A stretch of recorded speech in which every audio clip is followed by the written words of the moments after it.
The Pacific Film Council auditorium crackles with tension. A powder keg of whispers and glares as Johny Depp steps into the spotlight. Alone, clutching crumpled papers, the gallery sneers, branding him a washed-up star, while Beatrice Thornwald's gavel slams, her voice slicing through the scorn. Order. We judge art, not rumors. TechTrend's Victor Slade smirks, poised to steal Johnny's legacy with a forged contract, dismissing his genius as mere commerce. Yet Johnny's eyes burn with defiance, hiding a trap that will unravel their lies. Why would a legend risk humiliation?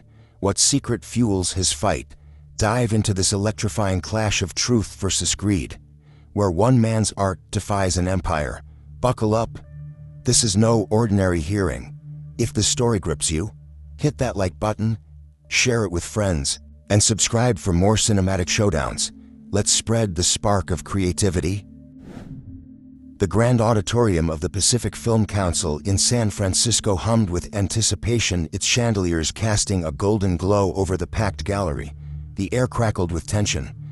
Like the moment before a climactic scene in a blockbuster, Beatrice Thornwald, the council's formidable chairwoman with 30 years of experience in the film industry, struck her gavel 3 times, the sound slicing through the murmurs like a director's call for silence. This hearing is now in session, she declared, her voice sharp as a freshly edited reel. We are convened to determine Mr. Johny Depp's eligibility for the Lifetime Achievement Award. Case number 2025, AW 3921. TechTrend versus Depp. Johny Depp, the enigmatic icon of cinema, strode into the spotlight alone. No PR team or polished entourage in sight. His black velvet suit unbuttoned at the collar, and tousled hair gave him the air of a pirate captain who'd wandered off the set of Pirates of the Caribbean. In his hands, a crumpled stack of papers trembled slightly, and as he fumbled to adjust them, a few sheets fluttered to the polished floor. A ripple of laughter spread through the audience. Critics, reporters, and industry insiders who'd come to witness what they assumed would be a spectacle of failure. Beatrice's lips twitched into a wry smirk, her eyes glinting with the amusement of a seasoned producer watching an actor flub their lines. Another celebrity who thinks fame trumps preparation, she thought, adjusting her glasses. Mr. Depp, Beatrice said, her tone laced with sardonic patience. The records indicate you're representing yourself today.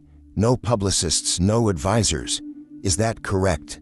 Johny looked up, his dark eyes catching the light for a fleeting moment before he nodded. Yes, ma'am, he replied, his voice softer than the crowd expected, almost hesitant. He glanced toward the gallery, where Sarah Lynn, his loyal manager of 2 decades, sat gripping the armrests of her chair, her face a mask of barely concealed panic. A memory flickered in Johnny's mind. 20 years ago, a predatory studio had stolen his first screenplay, a raw, heartfelt story he'd poured his soul into. The betrayal had left him broken, vowing never to let his art be plundered again. Now, as he stood before this council, that old wound fueled a quiet fire behind his disheveled facade. Beatrice leaned forward, her gaze piercing. Bold choice, Mr. Depp, but this isn't a movie set where charm and improvisation win the day. We deal in facts here. Are you ready to proceed? I think so, ma'am, Johny said, shuffling his papers and dropping another sheet. The gallery erupted in chuckles, and even the council's stenographer stifled a grin. Sarah whispered urgently to a colleague beside her. What is he doing? They're going to tear him apart. Beatrice raised a hand for silence, her eyes twinkling with amusement. Very well. TechTrend, you have the floor. Make your opening statement. Marcus Kane, TechTrend's slick representative, glided to the center of the room, his tailored suit gleaming under the lights. With silver hair swept back and glasses that cost more than a mid-budget indie film, he exuded the confidence of a studio mogul closing a billion-dollar deal. Madam Chairwoman, Kane began, his voice smooth as a perfectly cut trailer. This hearing is straightforward. Johny Depp is not the visionary artist he claims to be. His career is a parade of commercial blockbusters, driven by profit, not artistry. TechTrend holds the rights to his films, Pirates of the Caribbean, Edward Scissorhands, and others, through a legally binding contract from early in his career. He has no claim to this award, which should honor true innovators, not glorified entertainers. By the end of this hearing, the evidence will speak for itself. Beatrice nodded, her expression unreadable as she turned to Johny. Mr. Depp, your opening statement, if you can manage it. Johny rose, his movements deliberately clumsy, knocking over a water glass on his table. The splash drew gasps and more laughter from the gallery. Sorry, he muttered, dabbing at the spill with a crumpled napkin. Clearing his throat, he began, his voice faltering. Madam, Chairwoman, I've spent my life making films, not just for money but to tell stories. Characters like Jack Sparrow, Edward. They came from my heart. I'm here because TechTrend is trying to take that away, to say I'm nothing but a product. He fumbled through his papers, losing his place. I have a note somewhere about how I created those roles. The gallery buzzed with derision. A reporter in the back whispered, "Is this a performance or a meltdown?" Beatrice couldn't suppress a small laugh, her voice cutting through the noise. Mr. Depp, this isn't an audition. If you're going to make a case, you'll need more than heartfelt rambling. Do you have any organized evidence to present? I'm working on it, ma'am, Johny said, still shuffling papers, his face a picture of confusion. The laughter grew louder, and Marcus Kane exchanged a triumphant glance with Victor Slade, TechTrend CEO, who sat at the plaintiff's table, his shark-like smile gleaming. This will be easier than I thought, Slade murmured, adjusting his cufflinks. But then a subtle shift occurred. As Johny sat down, he accidentally left a single document on the edge of his table. Its bold title visible. Depp interview. Films are just business. Kane's eyes flicked to it, and a smug grin spread across his face. He leaned toward Slade, whispering, "He's handed us the smoking gun." Unbeknownst to them, the document was a fake. A carefully planted trap Johny had crafted weeks ago. Sarah caught the move, her eyes widening. "He's playing them," she whispered to herself, a spark of hope igniting despite her fear. In the gallery, a young filmmaker with a notebook watched intently, scribbling notes. She'd grown up idolizing Johny's films, but now she wondered if the rumors were true. Was he just a sellout? Beside her, an older critic muttered, "He should have hired a team. This is embarrassing." Beatrice leaned back in her chair, her amusement fading into impatience. "Mr. Kane, proceed with your case," she said, her tone clipped. Kane stood, wheeling in a sleek digital display. "Madam Chairwoman, allow me to present our evidence," he said, clicking to a pristine slide. "This contract, signed by Mr. Depp in 1998, grants TechTrend full rights to his films. Furthermore, we have testimony from industry experts who will confirm his work lacks the artistic merit required for this award." As Kane's presentation began, Johny scribbled notes, his face unreadable. Once Beatrice caught him staring at a chandelier, seemingly lost in thought. "Mr. Depp," she snapped, "are you even paying attention?" "Yes, ma'am," he replied, blinking as if startled. "Just thinking about my films." Beatrice sighed, exchanging a knowing glance with her assistant. "He's out of his depth," the assistant mouthed. But Sarah, watching from the gallery, noticed something else, a faint smile tugging at Johny's lips.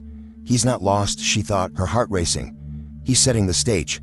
Little did anyone know the eccentric actor before them was no amateur. Behind his fumbling exterior and scattered papers, Johny Depp was orchestrating a performance that would soon leave the entire council, especially Beatrice Thornwald, utterly stunned. The hum of Hollywood's relentless energy filled Johny Depp's sprawling office 6 months earlier, its walls lined with posters of Edward Scissorhands and Sleepy Hollow, each a testament to his singular vision. Sunlight streamed through floor-to-ceiling windows, glinting off a cluttered desk where Johny sat, his fingers tracing the edges of a worn leather journal. Across from him, Sarah Lynn paced, her sharp eyes scanning a tablet filled with industry news. The air was thick with unease, like the tense silence before a director calls action. "Johny, you can't let Victor Slade anywhere near this place," Sarah said, her voice tight with urgency. She tapped the tablet, pulling up an article headline, "TechTrend swallows indie studio in hostile takeover." "This guy's a vulture. He's got a track record of gutting artists' work for profit. Why are you even meeting him?" Johny leaned back in his chair, his gaze distant but calculating. "Because, Sarah, sometimes you have to let the wolf into the henhouse to catch him red-handed." He tapped the journal, its pages filled with sketches and notes from his early days, ideas that had once been stolen by a ruthless studio. I learned that lesson the hard way. Sarah stopped pacing, her brow furrowing. You're talking about that screenplay, aren't you? The one from when you were starting out. Johnny's jaw tightened, a shadow crossing his face. Yeah, Midnight Requiem. I was 22, naive. Thought I'd found a mentor in that studio exec. Poured my soul into that script. And they took it, slapped their name on it, and left me with nothing. Never again. He stood, moving to a shelf where a small, unobtrusive device blinked faintly, a custom audio recorder he'd installed after that betrayal. Slade thinks he can rewrite my legacy. I'm going to make sure he regrets trying. Sarah crossed her arms, unconvinced. And how? By letting him waltz in here and poke around. What if he's planning something worse than a buyout? That's exactly what I'm counting on, Johnny said, a sly glint in his eyes. I've got a feeling he's not here to play nice, so we give him just enough rope to hang himself. A knock interrupted them, and Johnny's assistant poked her head in. Mr. Slade's here. He brought 2 suits with him, look like corporate sharks. Show them in, Johnny said, straightening his jacket. As the assistant left, he turned to Sarah. Hide anything sensitive. Scripts, contracts, personal notes. If Slade's sniffing around, I want him to think he's found gold. Sarah hesitated, then nodded. You're playing a dangerous game, Johnny. I hope you know what you're doing. Don't I always? He replied, flashing a crooked grin that didn't quite reach his eyes. Minutes later, Victor Slade strode into the office, his polished demeanor as slick as a studio pitch. His tailored suit and too perfect smile screamed ambition, flanked by 2 assistants clutching tablets like weapons. Johnny, my friend, Slade boomed, extending a hand with a grip that lingered too long. Thanks for seeing me on short notice. Big fan of your work. Always have been. Johnny shook his hand, his expression neutral. Good to hear, Victor. What's this about? You said something about a partnership. Slade's smile widened. Predatory. Straight to the point, I like that. TechTrend's looking to reimagine your classics, Pirates, Scissorhands, you name it. We've got the tech, the distribution. The vision to make them bigger than ever. You focus on acting, we handle the rest. Win-win. Sarah, standing by the door, shot Johnny a warning glance. Sounds like a lot of control you're asking for. Mr. Slade, she said, her tone icy. Johnny's films are his legacy. Why should he hand them over? Slade chuckled, unfazed. Legacy's a heavy word, Ms. Lynn. We're not taking anything, we're elevating it. Johnny's a star, but stars need studios to shine. We're offering resources he doesn't have. Johnny tilted his head, feigning curiosity. Interesting. What kind of resources? State-of-the-art remastering, global streaming, maybe even VR experiences, Slade said, his assistants nodding like trained extras. But I'd love a peek at your process, how you built those iconic roles. Mind giving us a tour of your archives? Sarah's eyes narrowed. The archives are private. Ongoing projects, sensitive stuff. Oh, come on, Slade pressed, his charm turning insistent. Just a quick look. It'll help us tailor our pitch. Johnny paused, as if considering, then nodded. All right, a short tour. But some areas are off-limits, work in progress, you understand. Of course, Slade agreed, his eyes gleaming with something darker than enthusiasm. As they walked through the office, Johnny led Slade past glass cases displaying props, a pirate hat, a pair of scissor gloves, each a piece of his heart. He noticed Slade's assistants lingering, their tablets angled suspiciously, capturing images when they thought no one was watching. Once, Slade paused by a locked cabinet marked personal scripts, his gaze lingering too long. What's in there? He asked, his tone too casual. Just old ideas, Johnny said lightly, steering him away. But he caught the flash of greed in Slade's eyes, and his recorder, hidden in a nearby vent, captured every word. After Slade left, promising to follow up soon, Johnny retreated to his office, pulling up the audio files.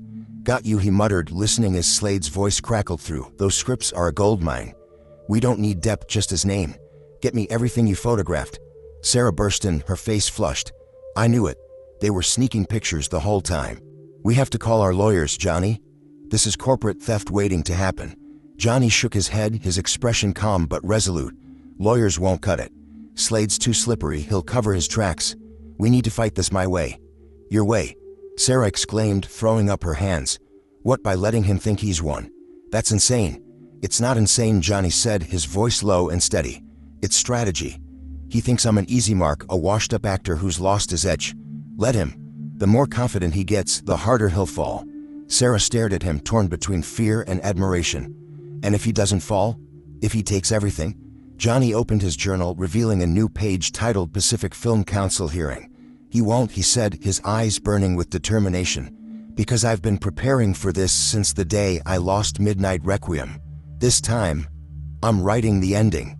As Sarah watched him, a chill ran down her spine. She'd seen that look before when Johny crafted characters that captivated the world. But this wasn't a role. This was a battle, and Johny Depp was ready to steal the show. The Pacific Film Council auditorium buzzed with restless energy as the hearing stretched into its second hour, the chandeliers above casting fractured light across the tense faces in the gallery. Beatrice Thornwald sat at the head of the council table, her fingers drumming lightly on a stack of notes, her patience wearing thin. The air felt charged, like a scene teetering on the edge of a dramatic reveal, but Johny Depp's apparent incompetence was testing her tolerance. His scattered papers and halting responses had turned the proceedings into what felt like a poorly rehearsed rehearsal, and the audience, reporters, filmmakers, and industry insiders, was growing restless, their whispers a low hum of skepticism. "Mr. Kane," Beatrice said, her voice crisp as she turned to TechTrend's representative. "Please continue your presentation. Let's keep this moving." Marcus Kane, ever the polished showman, stepped forward with a flourish, his digital display now projecting a montage of headlines and film stills. "Madam Chairwoman," he began, his tone dripping with calculated sincerity. "TechTrend's case is ironclad. Johny Depp's films, while popular, are products of studio machinery, not individual genius. Our evidence shows he was a hired performer, not a creative force. Moreover, we have unearthed a series of financial records proving his primary motivation was profit, not art." Kane clicked to a new slide, revealing a spreadsheet of box office earnings and contract bonuses. "Take Pirates of the Caribbean," he said, pointing with a laser pointer. Mr. Depp's salary ballooned with each sequel, prioritizing wealth over substance. "This council honors visionaries, not mercenaries." The gallery murmured in agreement, and several council members nodded, their expressions stern. Beatrice's eyes flicked to Johny, who was slouched in his chair, scribbling aimlessly on a notepad. "Mr. Depp," she said, her tone edged with exasperation, "do you have any response to these claims, or are you content to doodle while your legacy is dismantled?" Johny looked up, his movements slow and deliberate, as if startled from a daydream.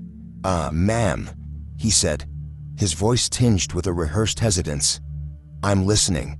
I don't think those numbers tell the whole story." He fumbled with his notepad, flipping pages as if searching for a lifeline. "The films, they weren't just about money. They were about creating something people could feel." The gallery snickered, and a critic in the front row rolled her eyes. "Feel?" she muttered to her neighbor. "He sounds like a motivational poster." Sarah Lynn, seated a few rows back, clenched her fists, her heart sinking. "Come on, Johny," she whispered, "show them what you've got." Beatrice sighed, pinching the bridge of her nose. "Mr. Depp, feelings are not evidence. If you have a counterargument, present it. Otherwise, you're wasting this council's time." "I'm trying, ma'am," Johny said, his voice cracking slightly as he held up a crumpled sheet. "I've got something here about how I worked with directors to shape the characters." His words trailed off, and he dropped the paper, drawing another round of chuckles. Victor Slade, seated at the plaintiff's table, leaned toward Kane, his voice low but smug. "He's crumbling. By tomorrow, his films will be ours." But Johnny's apparent disarray was a carefully choreographed act. As he bent to retrieve the fallen paper, he slipped a small, encrypted flash drive into his pocket. This contents a secret weapon he'd been guarding for weeks. Sarah caught the subtle move, her eyes narrowing. "He's up to something," she murmured, her anxiety giving way to a flicker of hope. Kane, emboldened by Johnny's floundering, pressed his advantage. "Madam Chairwoman, I'd like to call our first witness, Dr. Lillian Hart, a renowned film historian." A tall woman with wire-rimmed glasses and an air of academic authority took the stand, her expression cool and composed. After swearing in, she settled into the chair, her notes neatly organized. Dr. Hart, Kane began, pacing like a seasoned director. You've studied Mr. Depp's career extensively. In your expert opinion, does his work merit a Lifetime Achievement Award? Hart adjusted her glasses, her voice measured. Mr. Depp is undeniably charismatic, but his contributions are overstated. His roles, while memorable, were shaped by directors and writers, not by any unique artistic vision. Films like Edward Scissorhands owe their success to Tim Burton's Gothic aesthetic, not Depp's input. He was a vessel, not a creator. The gallery buzzed with approval, and Beatrice scribbled a note, her expression unreadable. Johny, still doodling, didn't object, his silence drawing a frustrated groan from Sarah. Why isn't he fighting back? She hissed to a colleague. She's rewriting his entire career. Mr. Depp, Beatrice interjected, her voice sharp. Dr. Hart's testimony is damaging. Do you wish to cross-examine, or are you content to let these claims stand? Johny looked up, blinking as if surprised by the question. Cross-examine? Right, yeah. He stood, clutching his notepad, and approached the stand, his steps unsteady. Dr. Hart, you said I didn't create anything. But didn't I suggest stuff on set? Like for Jack Sparrow. I came up with the walk, the voice. Hart raised an eyebrow, unfazed. Anecdotal contributions, Mr. Depp. Actors often improvise. That doesn't make you the architect of the film. Johny nodded, as if conceding, but his next question was deceptively pointed. So, Dr. Hart, when you wrote your book on Burton, did you ever talk to the crew? You know, the ones who saw me work. Hart faltered. Just for a moment. I relied on primary sources and interviews with key figures. Key figures.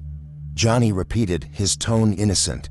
But not the gaffers, the costume designers, the people who were there every day. He paused, letting the question hang, then shrugged. Just curious. The gallery fell silent, sensing a shift. Beatrice's pen paused, her eyes narrowing as she studied Johny. Had he just planted a seed of doubt? Hart recovered quickly, but her confidence seemed slightly dented. My research is thorough, Mr. Depp, she said stiffly. I stand by my conclusions. No further questions, Johny said, returning to his seat with a clumsy stumble that drew more laughs. But Sarah, watching closely, saw the ghost of a smile on his lips. He's baiting them, she whispered, her pulse quickening. Kane, oblivious to the undercurrent, moved to his next exhibit, a grainy video clip of Johny at a press junket, joking about cashing checks for blockbuster roles.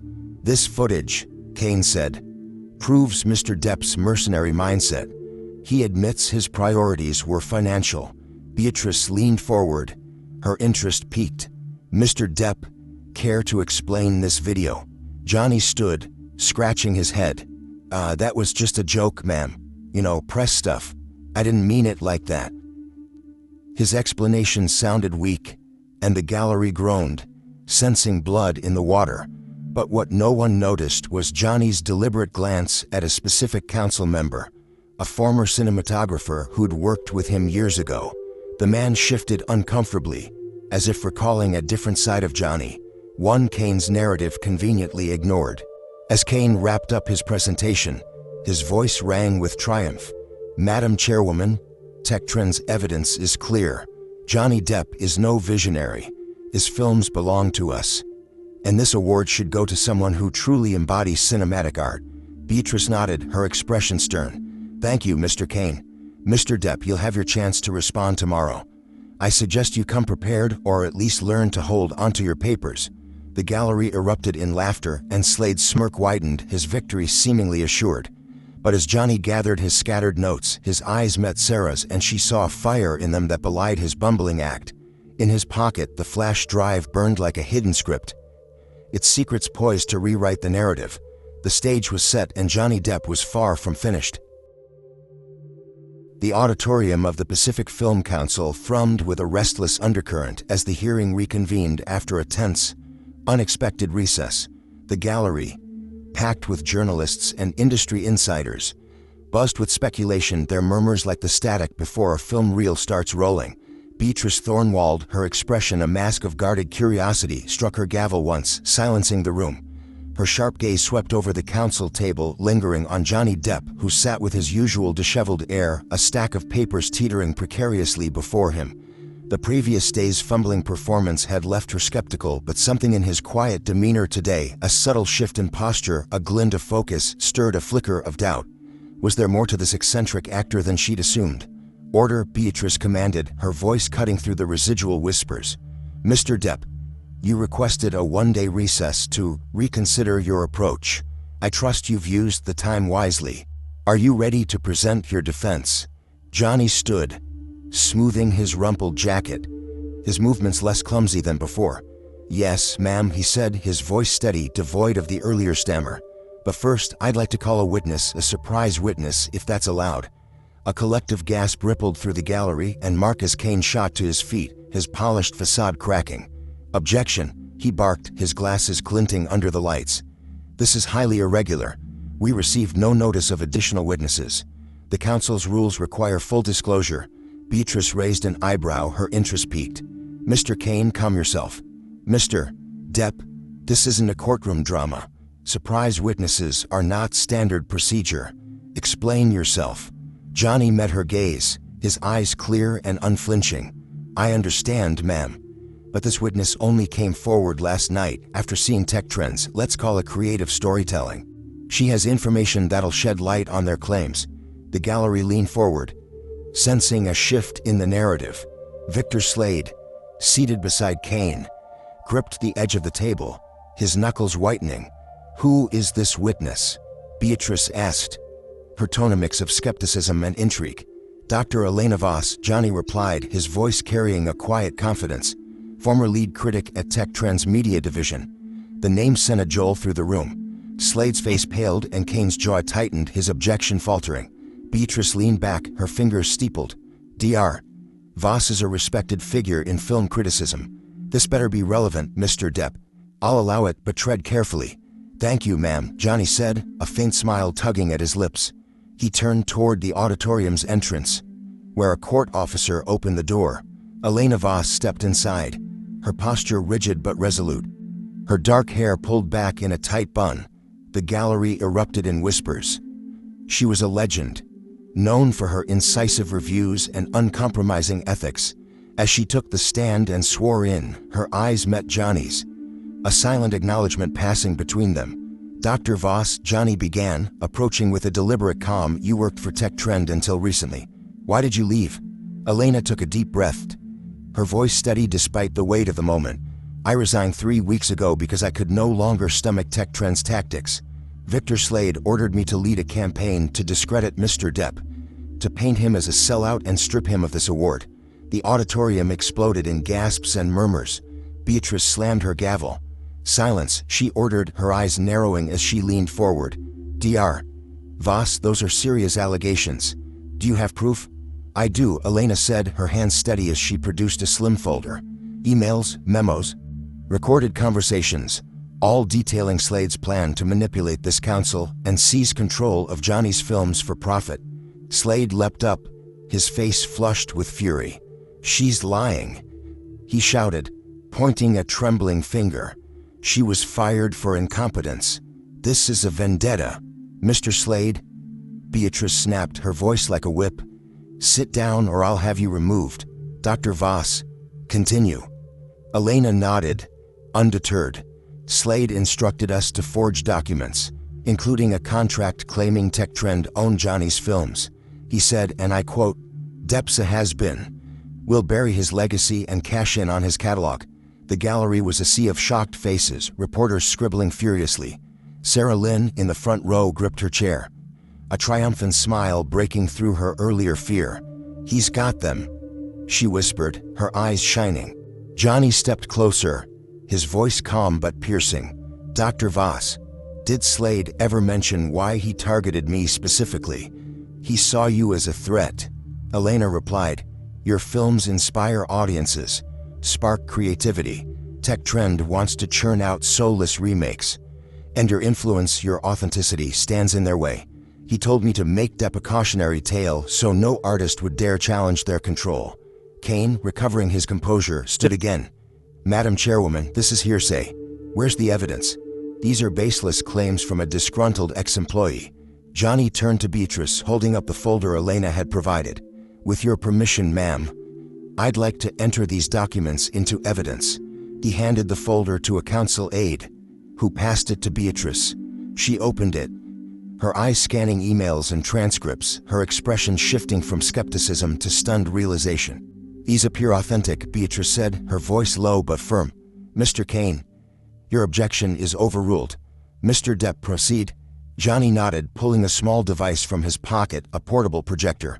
"One more thing, ma'am," he said, connecting it to the auditorium screen. "This is a recording from my office 6 months ago."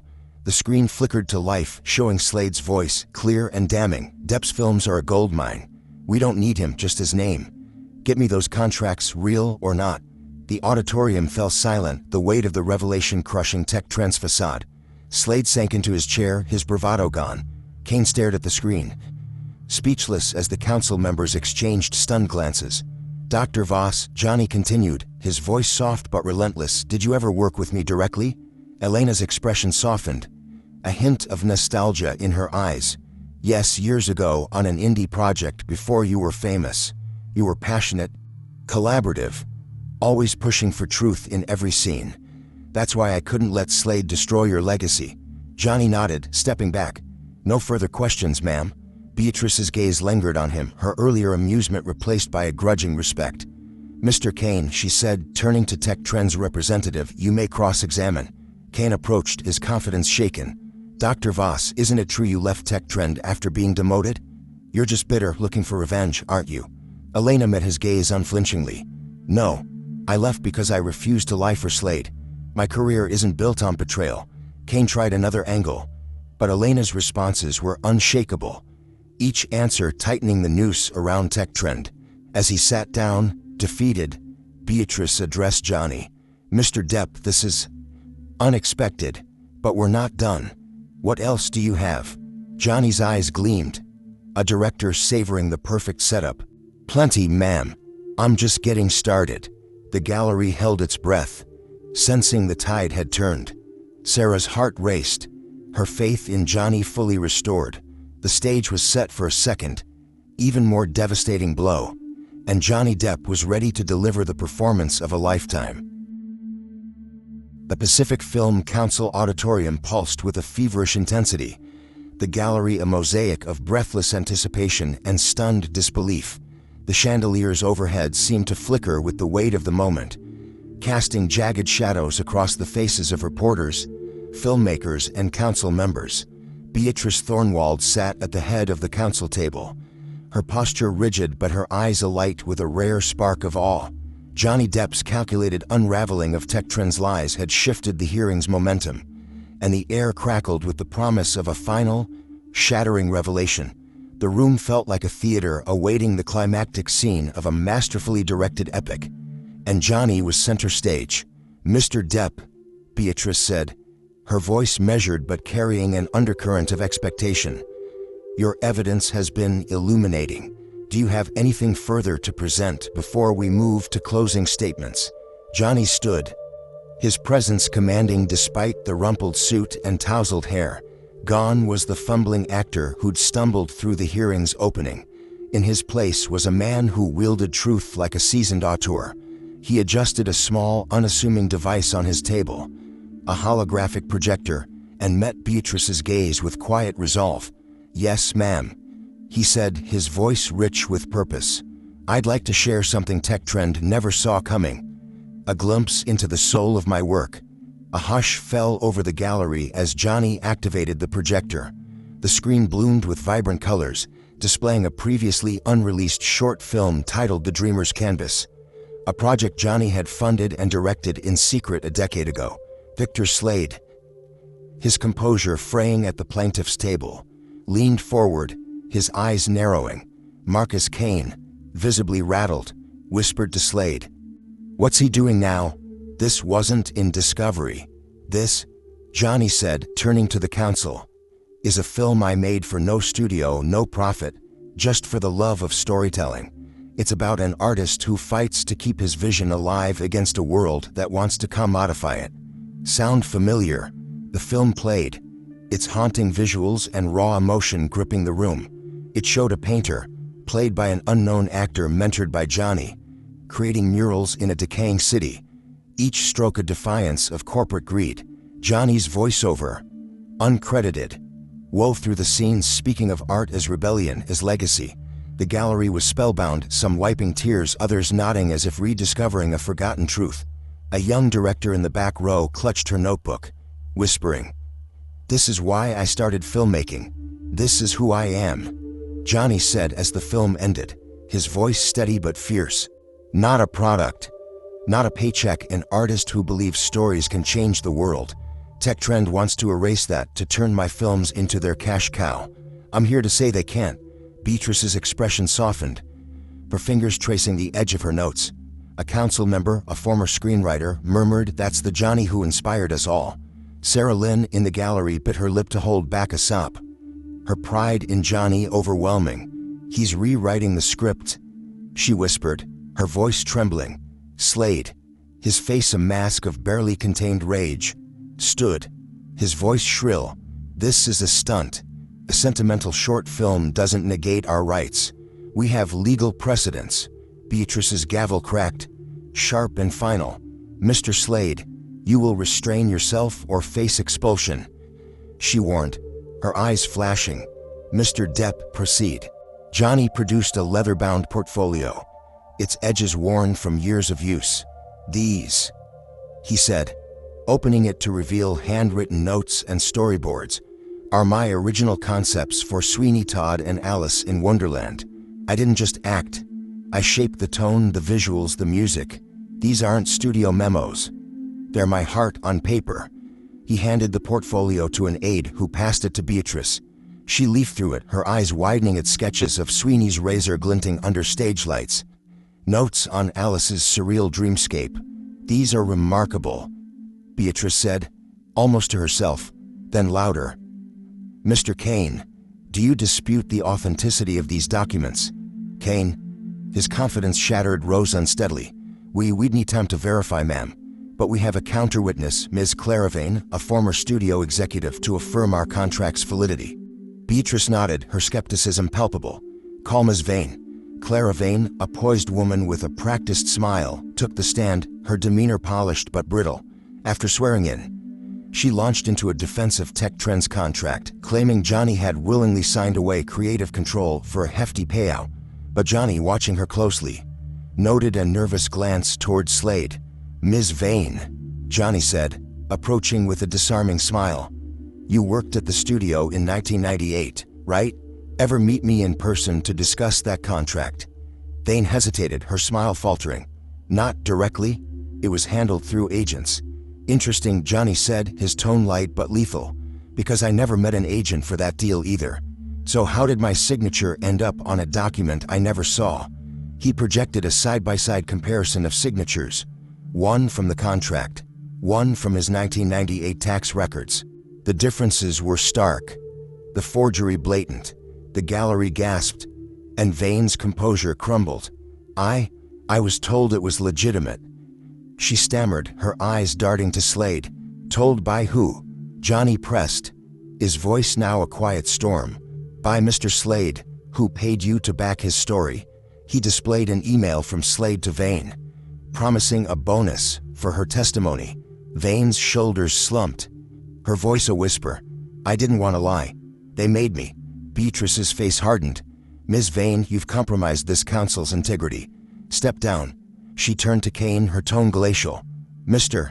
Kane, your case is unraveling. Do you have anything credible left?" Kane, ashen, shook his head. "No, ma'am."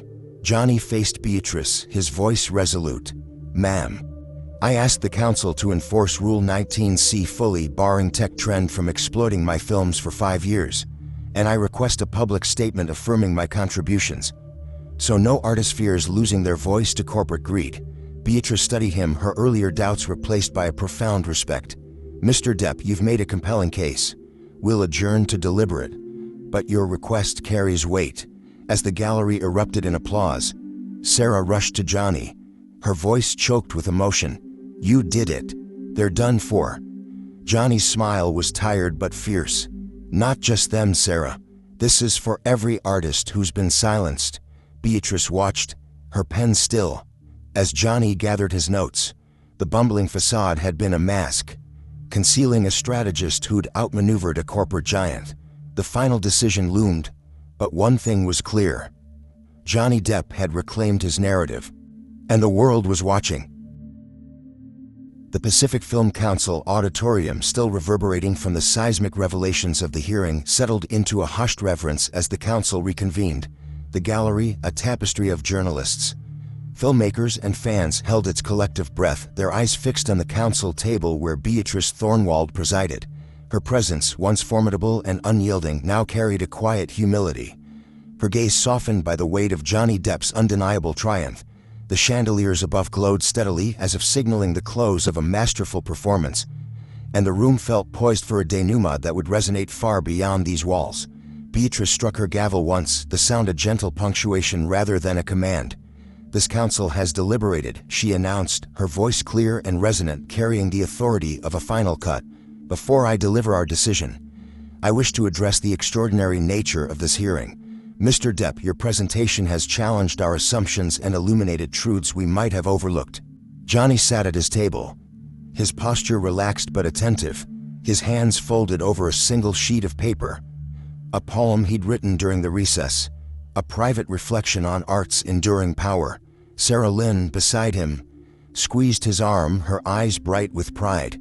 Victor Slade and Marcus Kane, at the plaintiff's table, sat in defeated silence, their once confident veneer shattered, their faces etched with the realization of their downfall. Beatrice continued, her tone measured but warm. "The evidence, your unseen film, your personal notes, the testimonies of those who've worked with you, paints a portrait of an artist who has shaped cinema with courage and authenticity. TechTrend's attempt to diminish your contributions was not only unfounded but rooted in deceit." A ripple of applause broke out, quickly stifled as Beatrice raised a hand. "Furthermore," she said, her voice sharpening, "the council finds TechTrend's actions, forged documents, coerced witnesses, and orchestrated defamation, to be a gross violation of our principles. Pursuant to Rule 19C, TechTrend is barred from exploiting or profiting from Mr. Depp's films for 5 years, effective immediately." The gallery erupted, cheers and claps echoing off the walls. Slade's head dropped, his hands clenched, while Kane stared blankly, as if watching his career dissolve. Sarah hugged Johny, her voice a jubilant whisper. "We won. You showed them all."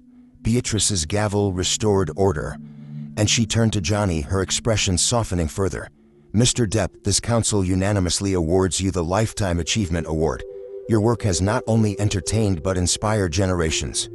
We also issue a public statement affirming your creative legacy to ensure no artist faces the threats you've overcome." Johny nodded, his eyes glistening but steady. "Thank you, ma'am. This isn't just for me, it's for every dreamer who fights to tell their story." The gallery rose in a standing ovation, cameras flashing as reporters scrambled to capture the moment. Beatrice allowed herself a rare smile, then did something unprecedented. "Before we adjourn," she said, removing her glasses, "I must confess a personal misstep. When this hearing began, I saw you as a celebrity coasting on fame, not an artist of substance. I was wrong, and that bias clouded my judgment. Your resilience has reminded me why I entered this industry, to champion stories that matter." The room fell silent, stunned by her candor. Johny inclined his head, his voice soft. "We all misjudge sometimes. What matters is setting it right." Beatrice nodded, a mutual respect sealing their exchange. "This hearing is adjourned," she declared, her gavel's final strike ringing like a bell. As the gallery dispersed, reporters swarmed Johny outside, their questions a flurry. "Mr. Depp, will you sue TechTrend? Was this all a calculated act?" Johny raised a hand, his smile enigmatic. "I came for truth, not revenge. The rest is up to the audience." 2 months later, the sun set over a modest building in Los Angeles, its sign reading Depp Vision Academy. Johny, in a simple jacket, stood beside Sarah, watching young filmmakers stream in for their first classes. The academy, funded by Johny, offered free training to aspiring artists, a sanctuary born from his own battles. "This is the real legacy," he said, his voice low. "Not awards, but chances for others." Sarah grinned, nudging him. "You're still a showman, though. That hearing, pure cinema." Johny chuckled, his eyes on a student sketching in a notebook. "Maybe, but the best stories are the ones we pass on." Inside, Beatrice Thornwald, newly retired from the council, arrived as the academy's advisor. her presence a bridge between Johny's past victory and future dreams. She approached, extending a hand. "You're building something extraordinary here," she said, her voice warm. "I'm honored to be part of it." Johny shook her hand, his grip firm. "We're just getting started, Beatrice. Ready to make some magic." She laughed, a sound of newfound freedom. "With you, always." As they walked into the academy, a young filmmaker presented Johny with a short script, her eyes shining with hope. He read the first page, then handed it back with a nod. "Keep writing," he said. "Your story matters." Outside, the city glowed, alive with possibilities. Johny looked to the horizon where new narratives waited to be told. TechTrend's shadow had faded, but the light of his art burned brighter than ever, a beacon for those who dare to create. The saga of Johny Depp's triumph at the Pacific Film Council offers profound lessons that resonate beyond the auditorium's walls. First, it underscores the power of authenticity. Johny's raw, unpolished defense, backed by heartfelt films, personal notes, and unwavering resolve, proved that true artistry cannot be forged or stolen. This journey reminds us to stay true to our creative vision, even when faced with skepticism or corporate greed. Second, strategic resilience is key. Johny's calculated facade of vulnerability lulled TechTrend into overconfidence, revealing that preparation and cunning can topple even the most formidable foes. His use of hidden evidence and surprise witnesses teaches us to anticipate challenges and strike decisively. Third, the story champions the underdog. Johny, mocked as a has-been, turned the tables by embracing his truth, inspiring us to fight for our worth against unjust judgment. Finally, it highlights the importance of legacy. By founding the Depp Vision Academy, Johny ensured his art would empower future generations, urging us to create with purpose and pass on our gifts. This tale is a clarion call to protect what matters: our voice, our work, our dreams. It challenges us to confront injustice with courage, to outsmart those who seek to diminish us, and to build something enduring. Whether you're an artist, a dreamer, or someone facing your own Goliath, Johny's victory shows that the fight for truth is worth it. Did this story ignite your passion? Smash that like button to spread its fire. Share it with friends who need inspiration. And subscribe to our channel for more gripping tales of triumph and creativity. Join our community and let's keep the stories coming.